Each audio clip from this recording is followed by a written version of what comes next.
की स्टार्टिंग भी इसी के आगे से होती है।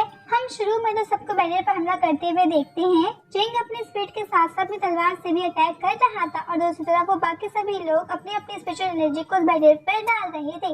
युवान अपनी थर्मा बॉडी का यूज कर रहा था और इस चीज से अब वो बैरियर भी डिस्ट्रैक्ट करने लगता है। हम देखते हैं कि यहाँ पर मोटू टर्टल भी परेशान था कि आखिर ये लोग क्या कर रहे हैं। वो खुद से ही कह रहा था कि क्या सच में ही पॉसिबल है कि ये बैरियर इस तरह से शेक करके ब्रेक हो सके।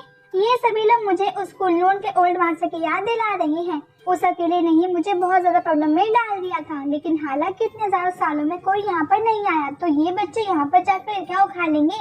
उसे बिल्कुल नहीं लगा था कि ये लोग उस बैरियर को तोड़ सकते हैं, लेकिन अब से सभी लोग भी हार नहीं मान रहे थे और अपने अपने टैक्स को और ज्यादा तेजी से उस बैरियर के ऊपर डालते जा रहे थे। यहाँ तक कि वो सारे अपने बेस्ट अटैक का यूज कर रहे थे और फाइनली नीचे की तरफ से बैरियर में हल्के हल्के जो क्रैक्स है वो पड़ना स्टार्ट हो जाते हैं। धीरे धीरे वो जो क्रैक है वो बढ़ते जा रहे थे। सभी ने अपनी एनर्जी रोक दी थी और अब कांच की तरह धीरे धीरे पूरे में ब्रेक क्रैक बनते हैं और बैरियर टूट जाता है। बैरियर के टूटते ही वहाँ पर बहुत तेज एनर्जी रिलीज हुई थी। हम देखते हैं कि जब बैरियर बना हुआ था उस दौरान वो इमॉर्टल टर्टल वहाँ से सीधा उस लेक के अंदर चला गया था। ये लोग देखते हैं कि अब बैरियर टूट चुका है। चिंग बिना टाइम वेस्ट करे तुरंत ही शियाओ के सामने आ जाता है और छोटा सा बैरियर बना लेता है। इससे अगर एकदम से इमॉर्टल टर्टल उन पर हमला करे तो शियाओ को बचाया जा सके, क्योंकि वो तो बेहोश है। लेकिन इमॉर्टल टर्टल तो वहाँ से भाग चुका था या फिर गायब हो चुका था और अभी युवान ने भी जो खतरा हुए अपने धर्म बॉडी से बैरियर शील्ड टेक्निक का यूज किया था और अब वो अटैक के लिए भी तैयार था। और यहाँ तक कि उसने उस जगह को स्क्रिप्चर्स टाइप एनर्जी से घेर लिया था। लेकिन वहाँ पे कुछ देर इंतजार करने के बाद जब इमॉर्टल टर्टल नहीं निकलता है तो ये समझ जाते हैं कि वो यहाँ से जा चुका है और अब वो उस लेक और उस पेड़ के पास आ चुके थे। हम देखते हैं कि यहाँ पर उस एनर्जी को महसूस कर पा रहे थे और चिंग कह रहा था कि अब मैं फाइनली स्प्रिंग वाटर को ले सकता हूँ, अब मैं ग्रैंडपा को बचा लूंगा। लेकिन जब वो उसे लेकर पास आता है उसका पानी देखता है तो पूरा पानी नॉर्मल सा ही लग रहा था। हालांकि पानी तो पानी ही होता है, मगर उस खास वाटर में और नॉर्मल वाटर में स्पेशल एनर्जी का फर्क होता है और अचानक से वो इमॉर्टल टर्टल उस लेक के अंदर से निकलकर वहाँ से भागने लगता है। ये देखकर अब सब वो लोग शॉक थे और समझ गए थे कि शायद तो कुछ ना कुछ तो गड़बड़ है। वो कहता है कि जरूर इस लेक में जो इमॉर्टैलिटी की पावर है वो तुम्हारे होने से ही होती है। इस पर वो इमॉर्टल टर्टल वहाँ से भागते हुए कहता है कि तुम तो बहुत समझदार हो, लेकिन अब तो मैं जा रहा हूँ, इसीलिए इस लाइफ में तुम उस इमॉर्टल स्प्रिंग वाटर के बारे में भूल ही जाओ। अब ये देखकर चिंग तुरंत उसके पीछे जाने वाला था, लेकिन युवान उसे रोक देता है और कहता है कि थोड़ा शांत हो जाओ, वो बस में भड़का रहा है जिससे कि तुम अकेले उसका पीछा करो, जिससे कि तुम गलती करो और वो तुम्हें मार सके। अब चिंग कहता है कि भाई मुझे कैसे जाने दो, मुझे कुछ ना कुछ तो करना ही होगा।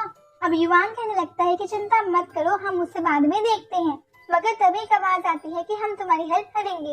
ये आवाज और किसी की नहीं बल्कि छोटे छोटे डॉक्टर की होती है जो कि वहाँ मेडिसिन वैली में रहती हैं। वो कह रहे थे कि अगर तुम चाहो तो हम तुम्हारे ग्रैंडफादर को बचा सकते हैं। वैसे जब वो ये कह रहे थे तो ये चीज वहाँ उस इमॉर्टल टर्टल ने भी सुन ली थी और वो ये बात सुनकर रुक गया था। साथ ही वो पीछे मुड़कर देखता है कि आखिर कौन है जो ये कह रहा है। वो ये देखकर शौक था कि तो मेडिसिन वैली के लोग हैं और अब वो वहाँ से थोड़े आगे आते हैं। हम देखते हैं कि सभी लोग उन्हें देखकर शॉक थे और कह रहे थे ये तो कभी किसी से नहीं बोलते, फिर वो खुद सामने से आकर हमसे ये बात क्यों कह रहे हैं। वैसे अब हम देखते हैं कि वो चारों आगे जाकर चिंग के सामने आ जाते हैं। उनमें से एक चिंग से कह रहा था कि मैं जेंशन किंग हूँ और मेरी उम्र 3800 साल है। मैं अपने नॉलेज से कह रहा हूँ कि तुम्हें और किसी चीज की जरूरत नहीं है तुम्हारे जो ग्रैंडफादर को बचाने के लिए।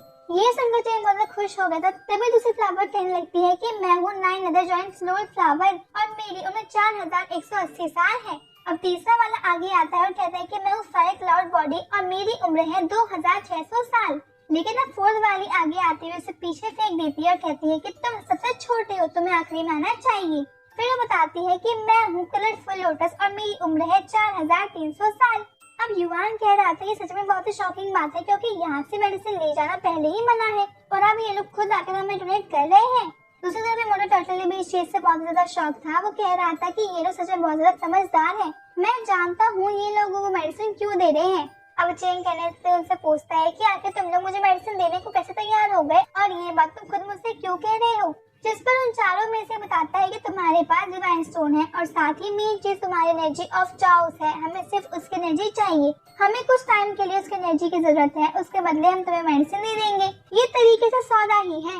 अब चिंग कहता है कि अगर ऐसा है तो फिर ठीक है। हम देखते हैं कि अब शियाओ को भी होश आ चुका था और फिर वो शिंग उसे सारी बात बताती है। इसके बाद अब चेंग बैठ गया था और वो ध्यान लगाकर डिवाइन स्टोर में पहुंचता है, जहाँ पर वो उस फेरी को सब बात बताता है। अब फेरी उससे कहती है कि देखो डिसीजन तुम्हारा है, लेकिन इस चीज में कोई दिक्कत नहीं, क्योंकि मेडिसिन की वैल्यू बहुत ज्यादा है और देखा जाए तो तुम्हें से अपनी कुछ एनर्जी देने से वो मेडिसिन मिल रही है। मेरे हिसाब से तुम्हें ये मौका नहीं जाने देना चाहिए। अब चेंग कहता है कि ठीक है और उसके बाद अब बाहर आ जाता है। हम देखते हैं कि वो उन चारों से कह रहा था कि मैं तैयार हूँ। उन चारों में से एक चेंग से कहता है कि चिंता मत करो, हम ज्यादा एनर्जी अब्सॉर्ब नहीं करेंगे, हम बस थोड़ी सी एनर्जी चाहिए। असल में ये एनर्जी ऑफ चाओस है, डिवाइन एनर्जी या फिर मदर ऑफ ऑल एनर्जी भी कहा जाता है। वहाँ पर भी मोटल टर्टल ये बात सुनकर शॉक था कि इस लड़की के पास चाओस एनर्जी है।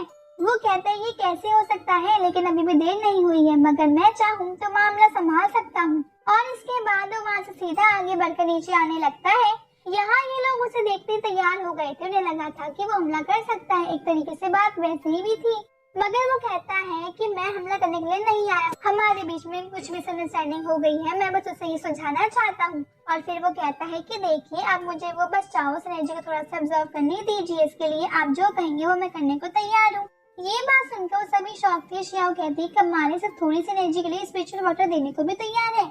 अब वहाँ पर वो पीली ड्रेस वाला लड़का कहता है कि ये जो बूढ़ा टर्टल तो लाइन पर आ गया, लेकिन इस चीज से उस टर्टल को गुस्सा आ जाता है। वो कहने लगता है कि तुम बूढ़ा टर्टल किसे कह रहे हो, अपनी जबान संभाल के बात करो। और फिर वो चेंग से बड़े प्यार से कहता है कि मिस्टर चेंग क्या आप प्लीज मुझे कुछ एनर्जी ऑब्जर्व करने देंगे।